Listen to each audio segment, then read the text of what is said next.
Most of the presidents in American history have been connected to a select few royal bloodlines. In the election of 2004, George Bush and John Kerry were the options for U.S. president, but both candidates were distant cousins to the Queen of England. They had belonged to the same secret society at Yale University, the morbidly named Skull and Bones Fraternity. A young girl recently made the royal connections famous when her science fair project concluded that with the exception of Martin Van Buren, all U.S. commanders-in-chief, including current President Barack Obama, were descendants of the medieval English king known as Vlad the Impaler. A while ago, there was a CBS report on George Bush's genealogy and how he was related to Vlad the Impaler.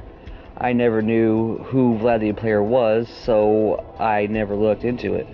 After watching a program devoted to Vlad featured on Cities of the Underground, it confirms a lot of bloodline talk that conspiracy theorists are talking about. It seems that Vlad was a bloodthirsty killer who loved to torture and was responsible for mass murder. He was also known as Dracula and was born in Romania in the year 1431. Dracula got his name from his father, who was the member of an elite society called Order of the Dragon. It was an elusive society founded by the Holy Roman Empire. The name Dracula literally means son of the devil.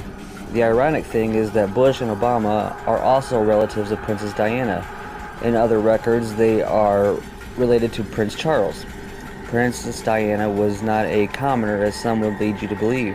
Her ancestors were also elitists who were also Rosicrucian. It was the home of her ancestor that Sir Francis Bacon and his buddies would plan the New Atlantis, which there is a vision of a New World Order. Yes, in their satanic, delusional minds, they actually believe they are rebuilding the lost city of Atlantis with the New World Order, and it's this which would one day bring out the Antichrist.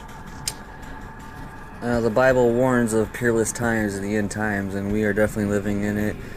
This has been going on for centuries, this whole setup of the Antichrist New World Order agenda, and just want everybody to be aware. It doesn't matter who you really vote for, you're only voting for the same group of people no matter what, no matter who they put in office. So I hope this sets in. I hope everybody does some more research on their own to further prove this point that everything is on this earth is ran by the devil. The Bible confirms that. So again, thank you everybody for watching this video. Please subscribe to my channel if you're new, and God bless.